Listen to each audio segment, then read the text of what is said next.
Salut, c'est Shep.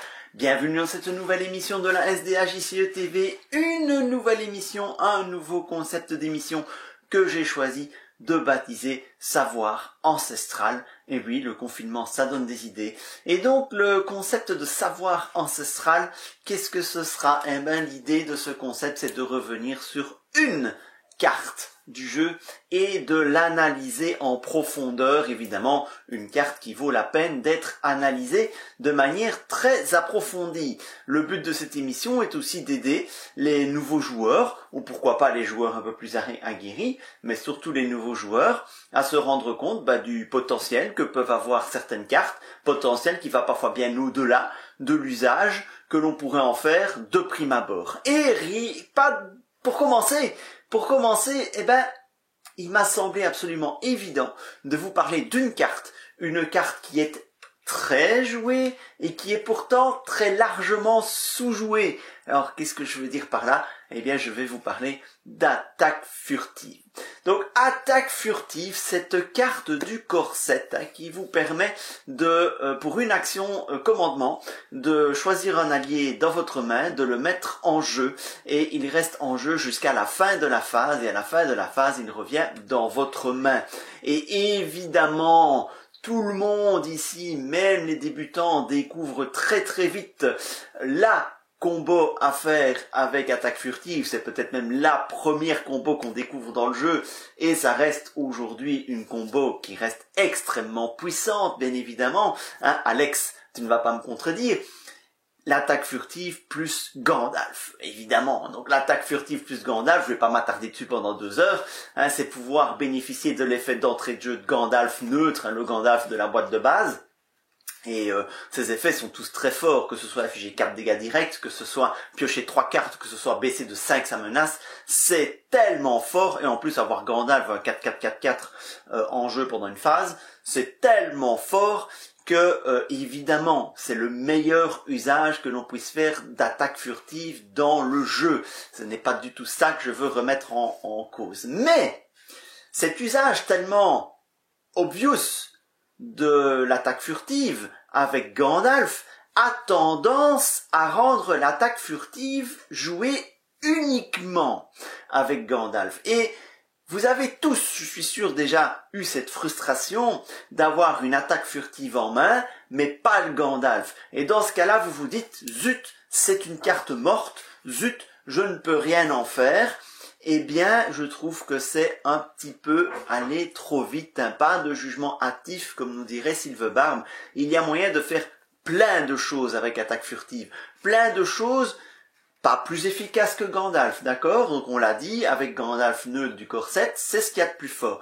Mais il y a moyen de faire des choses très intéressantes avec attaque furtive.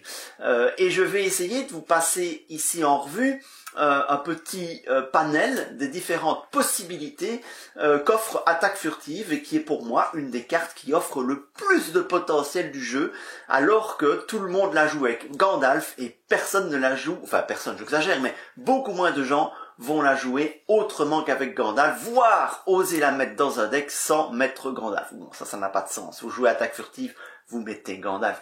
Il n'y a aucune raison de ne pas le faire. Zéro. Pas de raison de ne pas mettre Gandalf dans un deck qui est attaque furtive. Mais vous pouvez mettre dans ce même deck d'autres cartes pour lesquelles vous pourrez exploiter attaque furtive de manière très intéressante, et vous ne devrez pas être obligé d'attendre d'avoir Gandalf pour jouer attaque furtive.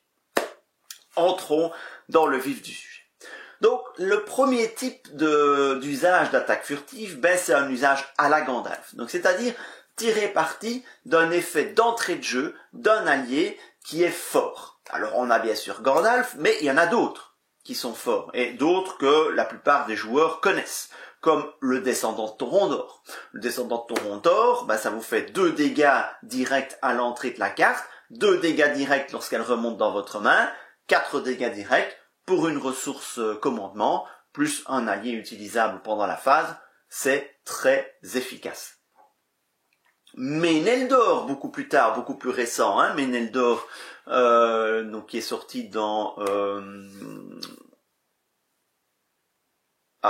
je ne me souviens plus du nom, je vois le nom en anglais, mais Rome Cross Rovagnon, mais je me souviens plus du nom du scénario en français, de la boîte en français, mais c'est pas grave.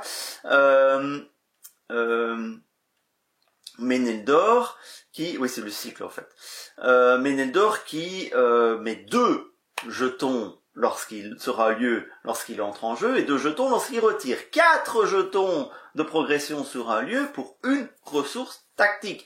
N'oublions pas que le tactique est une sphère qui génère facilement de la ressource.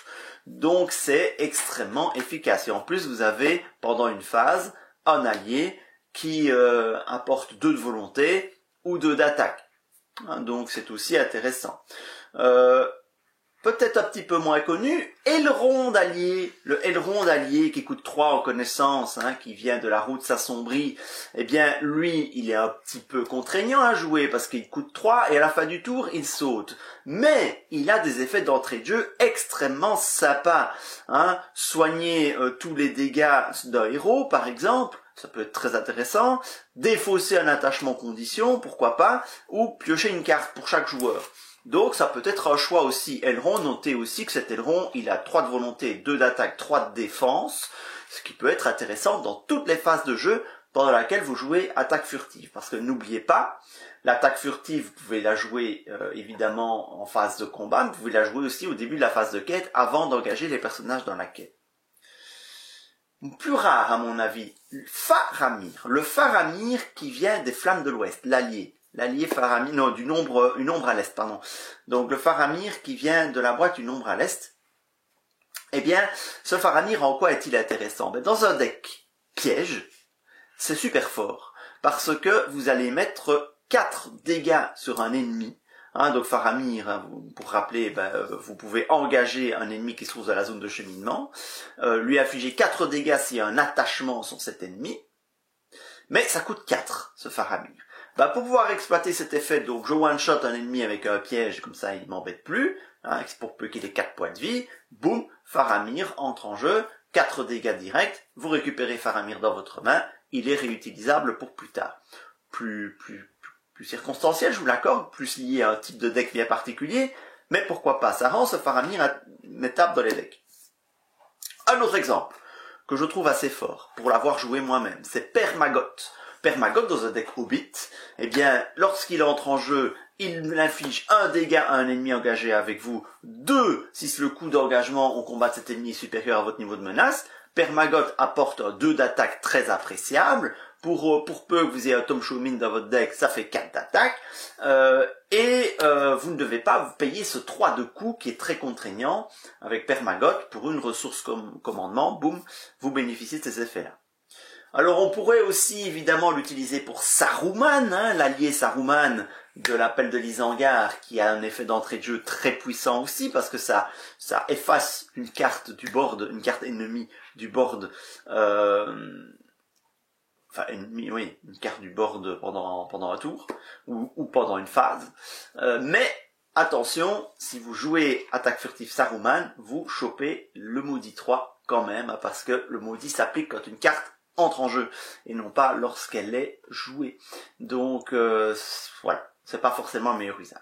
Voilà, pour moi, ce sont les cartes qui permettent le meilleur usage basique, donc c'est-à-dire profiter d'un effet d'entrée de jeu presque universel. Bon, Faramir n'aurait pas dû être dans cette sélection-là, c'est plus pour une mécanique spécifique. Notez évidemment que toutes les cartes Sylvain ont un effet d'entrée de jeu. Je ne les ai pas citées ici parce que ça vaut une vidéo à lui tout seul, c'est l'archétype Sylvain, et donc je ferai sans doute une vidéo sur l'archétype Sylvain, peut-être accompagné d'un consultant lorsque le confinement sera fini. Mais évidemment, toutes les cartes Sylvain entrent. Maintenant, les alliés Sylvain, ils ont tous un effet d'entrée de jeu, mais à mon avis pas suffisamment fort pour la plupart, pour justifier l'usage d'une attaque furtive avec eux. De toute façon, la mécanique Sylvain vient avec son système de jump, et donc c'est pas avec des Sylvains que c'est vraiment intéressant de jouer cela, même si, je le répète, l'attaque furtive peut être envisageable avec tout allié qui a un effet d'entrée de jeu. Bon, parfois c'est plus rentable, parfois c'est moins rentable. Alors, l'attaque furtive peut être utilisée toujours dans le même esprit d'un allié qui a un effet d'entrée de jeu, mais pour optimiser le déploiement d'une mécanique. Je m'explique avec des exemples. Prenons le cas de l'archétype Pipe. L'archétype pipe en Hobbit est un archétype sympa, mais beaucoup trop lent, et donc c'est très très lourd à jouer. Une manière d'accélérer cet archétype pipe, ce serait de jouer attaque furtive Bilbon Saké. En jouant attaque furtive Bilbon Saké, ben boum, vous allez chercher un attachement pipe dans votre deck. Bilbon Saké remonte dans votre main, phase d'organisation suivante, vous avez les deux ressources énergie, boum, faut rejouer Bilbon Saké, deuxième pipe qui remonte direct dans votre main. Donc il y a moyen d'avoir deux pipes en deux tours, sans parler de ce que vous auriez déjà pioché dans votre main. Et ça, sans avoir besoin de rien d'autre, juste un héros commandement, à tout hasard, Sam Gamgee, mais ça peut être autre chose, et puis un héros énergie, qui va vous permettre de jouer tour 2 les deux ressources pour Bilbon Saké. Je ne dis pas que ça révolutionne l'archétype pipe, mais ça vous permet d'accélérer la sortie des pipes, ce qui évidemment est un plus dans un deck pipe. Un autre exemple, vous jouez un deck nain meule. Eh bien vous pouvez accélérer la meule de ce deck nain meule en jouant attaque furtive Prospecteur de l'Eret Nimrest par exemple. Là, Prospecteur de l'Eret Nimrest, quand il entre en jeu, vous défaussez les 3 cartes du sommet de votre deck, mais vous récupérez une carte de votre défausse que vous pouvez remélanger dans votre deck, enfin en dessous de votre deck, remettre en dessous de votre deck. C'est intéressant, non, mélanger dans votre deck. C'est intéressant, vous jouez ça, hop, vous meulez 3, vous récupérez une, vous le remontez dans votre main, tour suivant, vous pouvez le payer plein pot, boum, vous refaites une deuxième fois l'effet. Donc pour une ressource, vous bénéficiez de cet effet d'entrée de jeu qui normalement vous coûte 2. Et quand vous voyez les stats de l'allié en lui-même, 1, 0, 1, 2, bah, payer les deux ressources commandement, connaissance, ça fait un peu cher, même si l'effet est intéressant dans la perspective d'un deck meule. Pour une ressource commandement, là ça devient beaucoup plus intéressant, beaucoup plus rentable, de la jouer avec attaque furtive. Bon, faut avoir l'attaque furtive, on est bien d'accord. D'autres possibilités, optimiser les cartes qui ont un effet de tuteur. Le Ménestrel des Galadrim. Cherchez une carte événement parmi les 5 premières de votre main. Au lieu de payer 2 ressources connaissance pour avoir un allié bof, et donc ça prend du temps, d'avoir ces 2 ressources connaissance pour jouer un allié bof, boum, avec l'attaque furtive beaucoup plus rapide à jouer, vous allez chercher une carte. Je pense aussi au Pêcheur du Long Lac. Le Pêcheur du Long Lac aussi est intéressant, un tuteur d'une carte d'un coup donné parmi les 5 premières. Ça peut être une manière d'aller chercher ce dont il vous faut en début de partie. Le Soldat du Gondor, certes c'est aussi un commandement, c'est juste une ressource de plus que l'attaque furtive, mais si vous le jouez une première fois avec attaque furtive, hop, vous allez chercher des alliés Gondor dans les 5 premières cartes de votre deck, hop, vous le rejouez une deuxième fois le tour suivant, boum, vous rebénéficiez de cet effet, et après 2 tours, vous avez une main bien pleine d'alliés Gondor.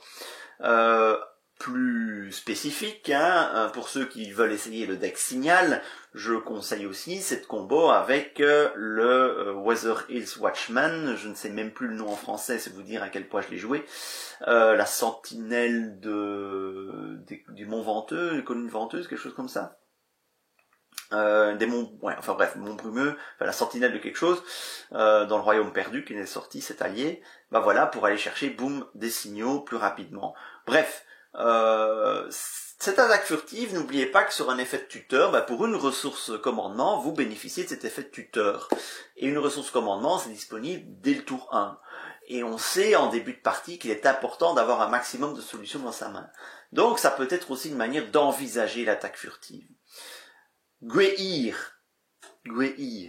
Après qu'il entre en jeu, cherchez dans votre deck ou dans votre pile de défausse un allié aigle et mettez-le en jeu sous votre contrôle.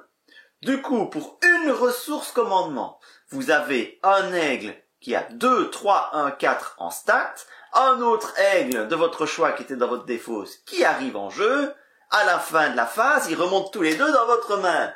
Gweir, il coûte très très cher, il coûte 5. C'est pour ça que c'est pas un bon allié, parce qu'il coûte trop cher. Mais avec attaque furtive, vous pouvez bénéficier de son effet pour une seule ressource commandement, et bénéficier des stats de l'aigle pour une phase. C'est pas si mal. En plus, avec l'attaque furtive, vous joueriez soutien des aigles. Vous faites entrer Gweir pour une ressource, un autre allié aigle qui remonte de votre défausse, boum, sur l'aire de jeu, hein, et puis les deux remontent dans votre main, quittent le jeu, hop, ça peut aller direct sous Soutien des Aigles. Soutien des Aigles est une carte qui rentre en mid-game, hein, on va rarement jouer Soutien des Aigles en début de partie, et donc des aigles peuvent être partis dans la défausse. Donc ça peut vous permettre de vous dire, je peux me permettre de laisser un aigle partir dans la défausse, quand j'aurai Soutien des Aigles en jeu, attaque furtive Gouéhir, boum boum, et hop, c'est parti, la mécanique Soutien des Aigles est lancée. Donc, c'est aussi une solution pour cette mécanique. En Noldor, l'attaque furtive peut être intéressante pour jouer Lindir. Noldor va très vite vider sa main. Lindir permet de repiocher 3 cartes, jusqu'à 3 cartes de sa main. Mais avec un attaque furtive, imaginez l'attaque furtive et Lindir sont les 2 dernières cartes de votre main. Attaque furtive Lindir, hop, 3 cartes. Lindir remonte dans votre main. Et vous pouvez repartir en rejouant un Lindir un petit peu plus tard. C'est une manière aussi, pas chère, de se refaire une main en Noldor. Donc, vous voyez, les usages sont nombreux.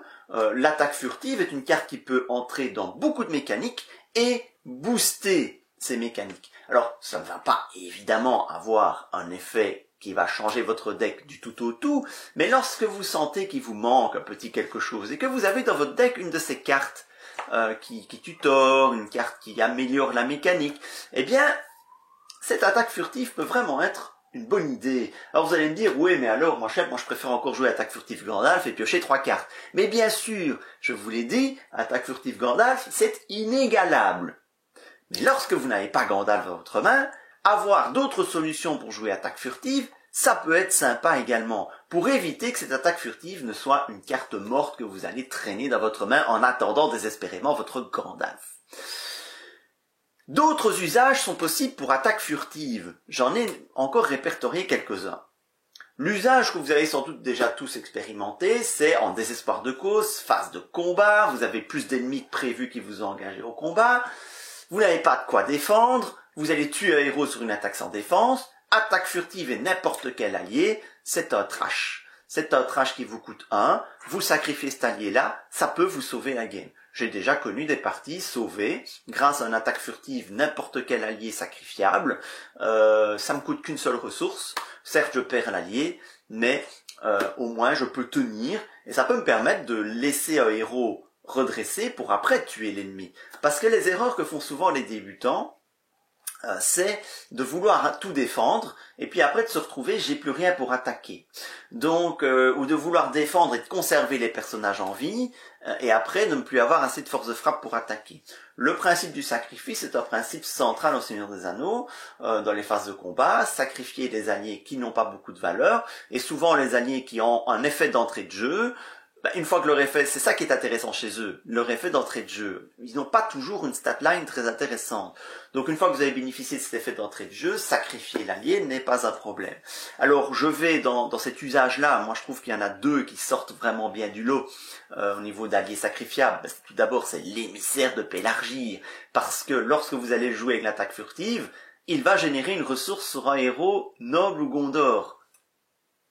C'est gratuit. En gros, vous jouez gratuitement un trash qui va vous tanker une attaque. Une feinte gratuite. C'est simplement ça. Hein, je vous dis, c'est une feinte gratuite. Sauf qu'il vous faut une carte attaque furtive que vous utilisez pour ça.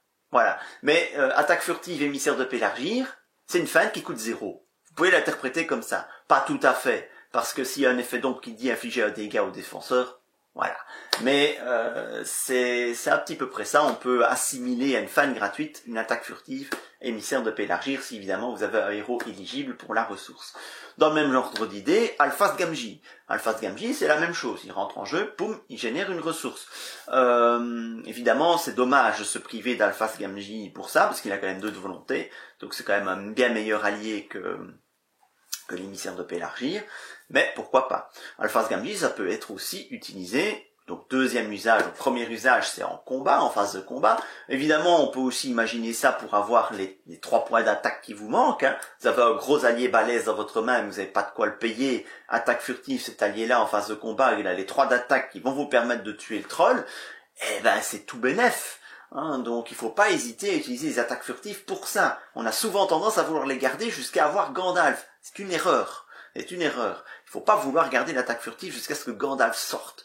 Quand c'est utile de le jouer, il faut le jouer. Un autre exemple, c'est aussi sortir, hein, je l'ai dit tout à l'heure, cet allié en début de phase de quête qui va pouvoir s'engager dans la quête et ainsi apporter ce petit boost de quête souvent dont on manque en début de partie, en particulier en solo. Il y en a plein qui peuvent être utiles hein, dans cette configuration-là, mais je vais en citer deux qui me paraissent vraiment particulièrement intéressants. Le premier, c'est Mablung, le Mablung donc de Land of Shadow, une terre de l'ombre. Hein. Donc Mablung, on choisit un ennemi, il a un coût d'engagement en combat augmenté de 5 jusqu'à la fin du tour. Hein, et puis, vous pouvez soit l'engager, soit le renvoyer dans la zone de cheminement. Un troll vous a engagé un peu trop tôt, boum, Mablung. Il repart dans la ZC, il est à 35, je prends l'exemple du troll des collines, il vous foutra la paix ce tour-ci, vous avez 2 de volonté à mettre dans la quête, Mablung remonte dans votre main à la fin, rejouable au tour suivant. Donc, Mablung est très intéressant dans cette perspective-là, en début de phase de quête, par exemple. Moins intéressant de le jouer en phase de combat. Oui, ça peut être une bonne idée aussi. Hein. Le troll vient de vous engager, vous n'avez pas envie de le tanker, début de phase de combat, boum, Mablung, le troll est renvoyé dans la ZC, il ne vous engage pas. Voilà, c'est pas mal aussi, mais vous bénéficiez pas alors de ce 2 de volonté. Mais pourquoi pas le Merry commandement, hein, donc dans une ombre à l'est, est aussi très intéressant parce que après qu'il entre en jeu, chaque allié unique que vous contrôlez gagne plus 1 de volonté et lui-même a 2 de volonté. Lui, c'est purement à jouer en début de phase de quête. Ça peut être très très intéressant parce que lui, il a 2 plus 1, 3 parce que chaque allié unique c'en est un. Hein, donc pour une ressource commandement, vous pouvez boum avoir un plus 3 de volonté et plus 6 affinités si vous avez déjà d'autres personnages alliés uniques en jeu. Donc voilà, cette attaque furtive, c'est aussi, ça vous apporter ce petit appoint qui peut vous manquer à un moment donné. Un autre usage très intéressant d'attaque furtive, et là, je suis pas sûr que vous y ayez tous pensé.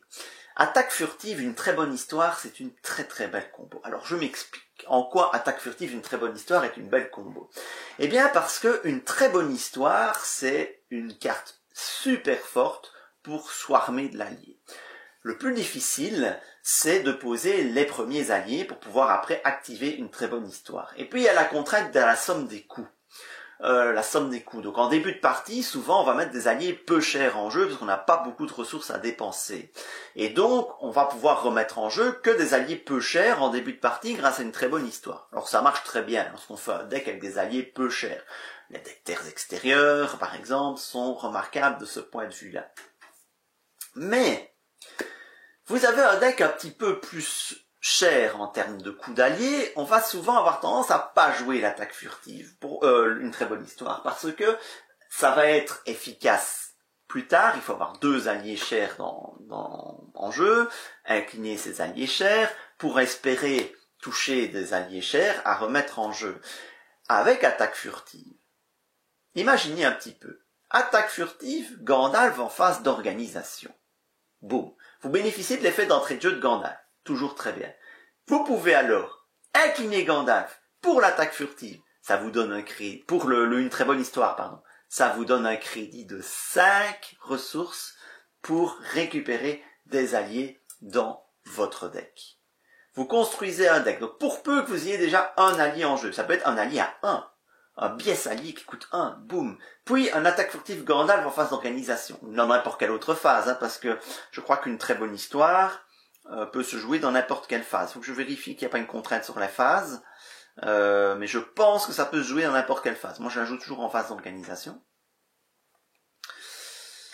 Vous avez les 5 de Gandalf plus le 1 de votre petit allié à 1. Vous avez un crédit de 6 ressources pour aller chercher jusqu'à 2 alliés qui coûtent jusqu'à 6 ressources dans votre deck. Gandalf remontera dans votre main, il sera disponible pour plus tard. Vous avez 3 alliés prêts et en principe des alliés un peu plus costauds pour le début de partie. Donc ça peut aider à ce niveau-là également. Et vous avez profité de l'effet d'entrée de jeu de Gandalf. Donc UTBH et attaque furtive vont très bien ensemble, mais c'est pas un usage auquel on pense de prime abord. Pourtant, ça peut vous accélérer la sortie de vos alliés, et en particulier les alliés plus chers qui sont dans votre deck, qui sont difficiles à mettre en jeu en début de partie. Avec attaque furtive UTBH, vous pouvez plus rapidement mettre en jeu ces alliés chers en début de partie. Alors, on peut imaginer des usages plus exotiques de l'attaque furtive. Prenons le cas de la combo attaque furtive faire face ensemble. Combo du corset. C'est vrai qu'aujourd'hui, je vous cite ça, on est au cycle 9, t'as pas mieux à nous proposer attaque furtive faire face ensemble. Pourtant, ça peut être intéressant, attaque furtive faire face ensemble, parce que, quand je vous disais, l'attaque furtive trash, c'est bien, mais parfois l'allié, on aimerait quand même bien qu'il ne meure pas. Donc attaque furtive faire face ensemble peut vous permettre d'avoir ce petit boost de défense supplémentaire qui, en défendant avec plusieurs personnages, va vous permettre de maintenir en vie tous vos personnages. Et vous récupérerez cet allié dans votre main. Évidemment, c'est plus efficace si l'allié a un effet d'entrée de jeu qui va vous aider. Donc ça peut être aussi, c'est plus exotique, c'est plus circonstanciel, mais je voulais citer un autre usage possible de cette attaque furtive. Enfin, et je vais terminer là-dessus, n'oubliez pas qu'attaque furtive a de ces énormes avantages. Parmi tous ceux que j'ai cités, il y en a un que je n'ai pas encore cité et qui pourtant est un des plus importants. Attaque furtive vous permet d'exploiter la capacité d'entrée de jeu d'un allié dont vous n'avez pas de sphère correspondante. Ça aussi, on a tendance à l'oublier. Souvent, on va jouer avec 2 sphères, voire 3. Et donc, du coup, vous allez quasiment toujours en laisser une de côté, minimum. Pourtant, vous allez vous dire, dans toutes vos constructions de deck, zut, j'aurais bien aimé pouvoir profiter de cet allié-là dans la sphère que je n'ai pas. Vous pouvez vous amuser à jouer avec des champs, etc. Avec attaque furtive, vous pouvez, certes, une phase, mais bénéficier de l'effet d'entrée de jeu de cet allié. Après, l'allié est utilisé comme trash, utilisé comme cater pendant un tour, bref, tous les usages que j'ai dit précédemment. Mais cet allié peut être de n'importe quelle sphère, et neutre compris. Donc vous affranchissez d'une certaine façon de cela. Et alors, dans quelles circonstances ça peut être utile? Par exemple, vous ne jouez pas de connaissance. Vous avez un deck qui joue pas connaissance. Eh bien, vous pouvez jouer le Elrond, on en a parlé tout à l'heure, du soin. Vous pouvez jouer le mineur démon du fer, un défaussement de conditions. Elrond aussi le fait. Bon, soit. Vous jouez, le plus bel exemple que j'ai, c'est les decks d'Unedin. Les decks d'Unedin n'aiment pas trop la sphère connaissance. C'est pas vraiment la sphère qui se prête le mieux. Dunedin va surtout jouer en tactique commandement. Un bon gros deck tactique commandement. Et souvent, la sentinelle du guet de Sarn, celle qui fait piocher, il faut essayer de trouver une astuce pour pouvoir la faire entrer en jeu, pour pouvoir piocher. Eh ben non, attaque furtive. Attaque furtive, sentinelle du guet de Sarn. Bim, vous piochez une carte pour chaque ennemi engagé avec vous. Et après la sentinelle, elle est en jeu, vous l'utilisez pour quitter, vous l'utilisez pour pour contrer un ennemi, peu importe. Vous n'avez pas la sphère comme connaissance, pas grave. Vous ne l'avez pas encore. Votre solution multisphère sort pas. Pas grave, l'attaque furtive peut vous dépanner. L'attaque furtive, vous l'avez compris, c'est un magnifique outil qui peut vous dépanner. Un autre contexte où ça peut être utile, certes très très très particulier, c'est dans les decks secrets qui dépassent la valeur de secret et qui ont des alliés secrets qu'on peut plus jouer en secret.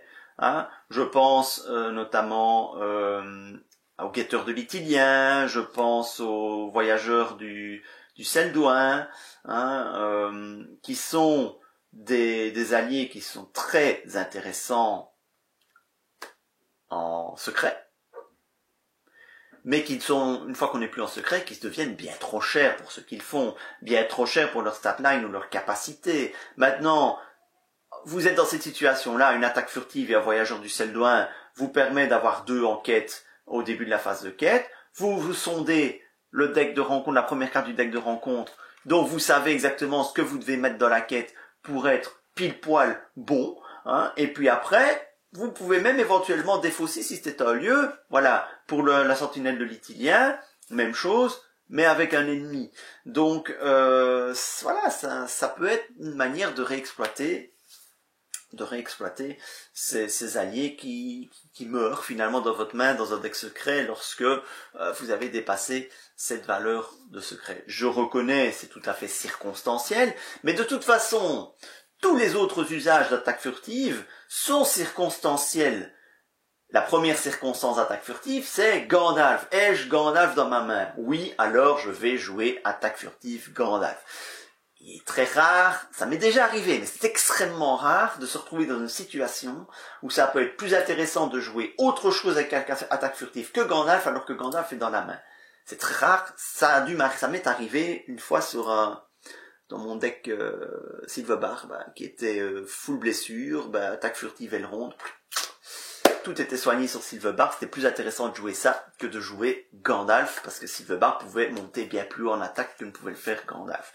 Bon, voilà, c'est un cas très particulier, mais c'est pour vous situer le fait que il faut pas se braquer sur attaque furtive Gandalf.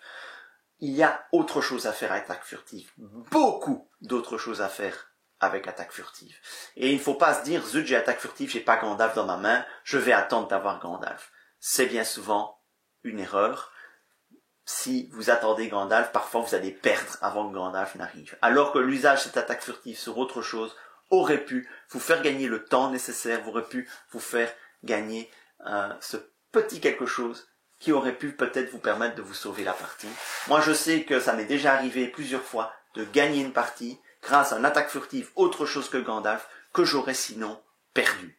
Donc voilà, je voulais simplement vous montrer tout le potentiel d'attaque furtive, souvent bien trop masqué par le seul usage de Gandalf, et alors que c'est une carte qui peut être utile dans bien d'autres situations, et donc c'est une carte à bien garder dans votre main, et garder l'attention, j'ai une attaque furtive, je peux l'utiliser dans d'autres contextes qu'avec Gandalf. Voilà, si cette émission, si ce nouveau concept d'émission Savoir Ancestral vous a plu, indiquez-le pour m'encourager à en faire d'autres. Si vous avez envie que je traite certaines cartes en particulier dans le cadre d'une émission comme Savoir Ancestral, notez-le en commentaire, dites-moi quelle carte vous souhaiteriez que je traite dans un savoir ancestral, et je me ferai un plaisir d'étudier ces cartes et de vous proposer un futur savoir ancestral.